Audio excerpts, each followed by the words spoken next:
Good morning students. मैं राकेश कुमार कपूरिया इस YouTube channel पर आप सबका स्वागत करता हूं। एक लंबे अंतराल के बाद आज हम रूबरू हो रहे हैं। कोविड-19 के कारण पूरी दुनिया लॉकडाउन में चली गई थी और उसके बाद आप सब लोगों की परीक्षाएं और साथ ही साथ आपका नया सेशन स्थगित करना पड़ा। अब जबकि हमारे पास फिजिकल अपीयरेंस का टाइम नहीं है, परिस्थितियाँ ऐसी नहीं हैं कि हम क्लासरूम स्टडी को कंटिन्यू कर सकें, तो ऐसे में आपकी पढ़ाई लगातार जारी रह सके, आपको नुकसान नहीं हो, इसलिए महाविद्यालय आपके लिए इस YouTube चैनल के माध्यम से आपकी पढ़ाई की व्यवस्था कर रहा है। उम्मीद है कि आप सब लोग इससे जुड़ेंगे और अपनी पढ़ाई को कंटिन्यू करेंगे। MA फाइनल ईयर की बात करें तो आज हम इस लेक्चर में स्कीम ऑफ एग्जामिनेशन के बारे में बात करेंगे कि MA फाइनल ईयर का प्रारूप क्या होता है, पेपर पैटर्न क्या होता है, कितने मार्क्स के पेपर होते हैं, पास मार्किंग के लिए कितना चाहिए, फर्स्ट डिवीज़न के लिए कितना चाहिए, सेकंड डिवीज़न के लिए कितना चाहिए, इसके अतिरिक्त सब्जेक्ट क्या हो, आपके ऑप्शंस क्या है, आपके पास में कंपलसरी पेपर्स क्या हैं, ऑप्शनल पेपर्स क्या हैं, इन सब चीज़ों के बारे में डिटेल में आज हम चर्चा करेंगे। तो सबसे पहले मैं आपको बताऊं कि MA फाइनल ईयर में कुल 4 थ्योरेटिकल पेपर होते हैं और 1 प्रैक्टिकल पेपर होता है। इस प्रकार से कुल मिलाकर के MA फाइनल में 5 पेपर होते हैं। प्रत्येक पेपर जो है वो 100 अंक का होता है। इस प्रकार से जो आपका पूरा पूर्णांक होता है वो 500 अंक का होता है। पास मार्किंग के लिए आपको एग्रीगेट 36% लाना आवश्यक है। प्रैक्टिकल में 36% और थ्योरी में 36%, दोनों में अलग अलग आपको 36% नंबर लाने होंगे, तभी आप पास होंगे। थ्योरी में कुछ नियम है। थ्योरी में जैसे आपके 4 पेपर चलते हैं तो उन चारों पेपर्स का जो एग्रीगेट है वो आपका 36% होना चाहिए, लेकिन ज़रूरी नहीं कि हर पेपर में 36% हो। 25% मिनिमम मार्क्स हर पेपर में होना चाहिए। 25% मार्क्स हर पेपर में होने चाहिए और चारों पेपर्स का मिलाकर के 36% होना चाहिए, तो आप पास माने जाएंगे। इसी प्रकार से हम बात करें फर्स्ट डिवीज़न के लिए, तो उसके लिए आपको दोनों जो थ्योरी हैं और प्रैक्टिकल हैं उसमें 60% अंक लाने आवश्यक हैं। मिलाकर के 60% अंक यदि आप लेके आते हैं तो आप फर्स्ट डिवीज़न माने जाएंगे। यदि आपके अंक जो हैं वो 48% हैं तो आप सेकंड डिवीज़न माने जाएंगे। इसी प्रकार से प्रैक्टिकल की बात करें तो प्रैक्टिकल में जो है वो 100 अंक का प्रैक्टिकल होता है। आपका टोटल जो मार्क होते हैं वो 100 होते हैं। ये 100 मार्क्स जो हैं वो 4 भागों में डिवाइड होते हैं। कौन कौन से हैं वो 4 भाग? लिखित परीक्षा, आपका रिकॉर्ड, आपका फील्ड सर्वे और आपका फिजिकल ट्रिप। ये 4 चीज़ें जो हैं वो 4 पार्ट होते हैं आपके प्रैक्टिकल के। लिखित परीक्षा में आपसे 6 सवाल पूछे जाएंगे, जिनमें से आपको 4 सवाल का जवाब देना है और प्रत्येक सवाल जो है वो 10 अंक का होता है। इस प्रकार से आपका जो रिटन टेस्ट होता है वो 40 मार्क्स का होता है। इसी प्रकार से जो आप रिकॉर्ड बुक बनाते हैं, जो आपको हर साल के हर दिन आपको बताया जाएगा कि हाँ आपको क्या करना है और क्या नहीं करना है, उस रिकॉर्ड फाइल में आपको प्रैक्टिकल से संबंधित जो इक्वेशंस होंगी, जो एक्सरसाइज होंगी, वो आपको करनी है। समय समय पर हम इस YouTube चैनल के माध्यम से आपको एक्सरसाइज देंगे ताकि आप उनका कंटिन्यू कर सकें। रिकॉर्ड में जो मार्क्स हैं वो 40 मार्क्स जो हैं वो रिकॉर्ड के हैं, यानी कि जो फाइल आप बनाएंगे उसके आपके 14 मार्क हैं, प्लस 6 मार्क्स जो हैं वो वाइवा जो होगा आपका रिकॉर्ड से संबंधित जो वाइवा होगा उसके 6 मार्क्स होंगे। इस प्रकार से आपका जो रिकॉर्ड है वो कुल हो गया 20 मार्क्स का। तीसरा जो पार्ट है वो है फील्ड सर्वे का। फील्ड सर्वे की बात करें तो फील्ड सर्वे में 14 अंक का आपका फील्ड सर्वे होगा, जिसमें आप प्लेन टेबल सर्वे करेंगे। कॉलेज में ही आपको प्लेन टेबल सर्वे करना है उसके बेस पे आपको एक चार्ट बनाना होगा। उस चार्ट के जो हैं वो 14 नंबर होंगे और बाकी के जो 6 नंबर है इस चार्ट के बेस पर आपको सवाल पूछे जाएंगे जो एक्सटर्नल होगा उसके द्वारा, तो 6 नंबर वाइवा के होंगे। इस प्रकार से आपका जो फील्ड सर्वे है वह 20 नंबर का हो गया। इसके बाद आपका एक फिजिकल ट्रिप होगा जो कहीं भी हो सकता है, किसी भी ज़िले में हो सकता है, किसी भी राज्य में हो सकता है, किसी भी तहसील स्तर पर हो सकता है। जैसे पिछली बार हमने एमए फाइनल का जो फिजिकल ट्रिप किया था, जिसको हमें फिजियोग्राफिकल ट्रिप या ज्योग्राफिकल ट्रिप कहते हैं, वो हमने किया था अलवर डिस्ट्रिक्ट का। सरिस्का और उसके आसपास के क्षेत्रों को हमने देखा था और उसके बेस पर एक रिपोर्ट तैयार की गई थी जिसको डेजर्टेशन कहते हैं।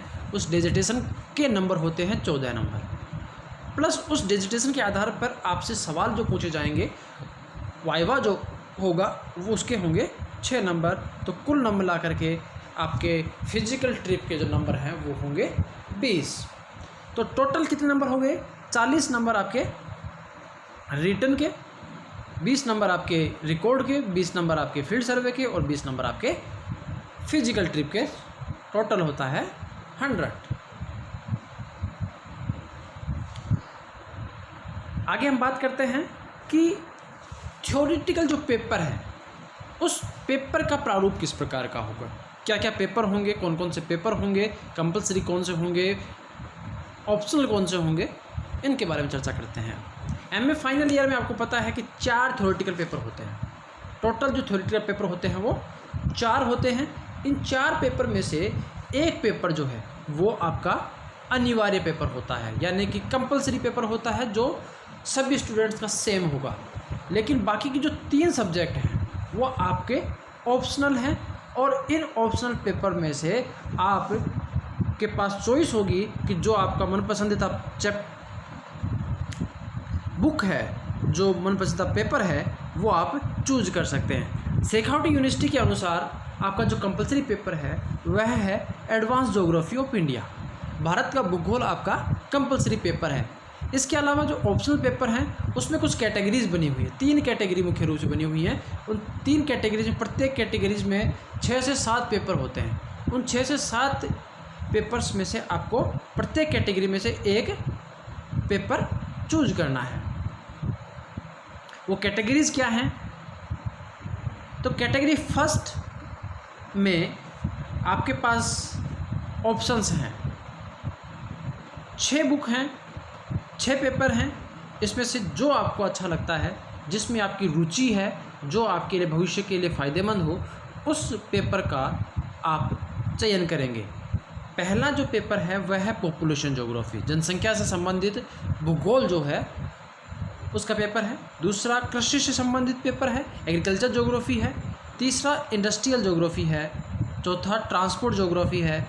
5वां सेटलमेंट ज्योग्राफी है और 6ठा एडवांस जियोमॉर्फोलॉजी है। अब एक समस्या यहाँ पर आती है कि बहुत सी लड़कियाँ पूछती हैं कि सर अपने कॉलेज में कौन सा पेपर है। तो मैं आपकी जानकारी के लिए बता दूं कि सभी पेपर अपने कॉलेज में हैं। आप पर डिपेंड करता है, आपकी चॉइस पर डिपेंड करता है कि आप किस पेपर का चयन करते हैं।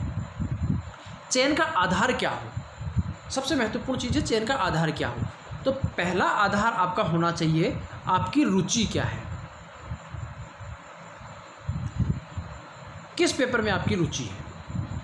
पॉपुलेशन ज्योग्राफी में है, एग्रीकल्चर ज्योग्राफी में है, इंडस्ट्रियल ज्योग्राफी में है, या ट्रांसपोर्ट ज्योग्राफी, सेटलमेंट ज्योग्राफी या एडवांस जियोमॉर्फोलॉजी में है।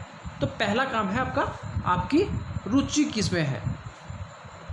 दूसरा जो है आपका आधार होना चाहिए वह है आपके पास बुक की अवेलेबिलिटी किसकी है, कौन सी बुक आपको बहुत सरलता से आपको प्राप्त हो सकती है।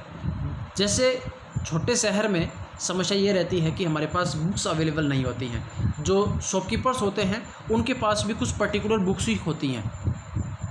तो ऐसे में यदि हम जैसे एडवांस जियोमॉर्फोलॉजी कोई बुक पेपर आप ले लेते हैं तो संभव है कि आपको बुक नहीं मिले। सेटलमेंट ज्योग्राफी आप ले लेते हैं तो हो सकता है कि आपके शहर में जो कस्बा है उसमें ये बुक नहीं मिले। ट्रांसपोर्ट ज्योग्राफी की बुक मिलना बहुत मुश्किल रहती है। बाकी की जो 3 हैं, पॉपुलेशन ज्योग्राफी, एग्रीकल्चर ज्योग्राफी और इंडस्ट्रियल ज्योग्राफी। इन तीनों पेपर में से आप पर डिपेंड करता है कि आप कौन से पेपर का चयन करते हैं। दूसरी कैटेगरी की हम बात करें तो दूसरी कैटेगरी में 7 पेपर हैं। अर्बन ज्योग्राफी, नगर भूगोल, नगर से संबंधित जो भौगोलिक दशाएं होती हैं उनका अध्ययन करने के लिए इस विषय का उपयोग किया जाता है। ज्योग्राफी ऑफ क्राइम, क्षेत्र विशेष में किस प्रकार के क्राइम हो रहे हैं, उनका किसी क्षेत्र विशेष से क्या प्रभाव है, उसका अध्ययन ज्योग्राफी ऑफ क्राइम में किया जाता है।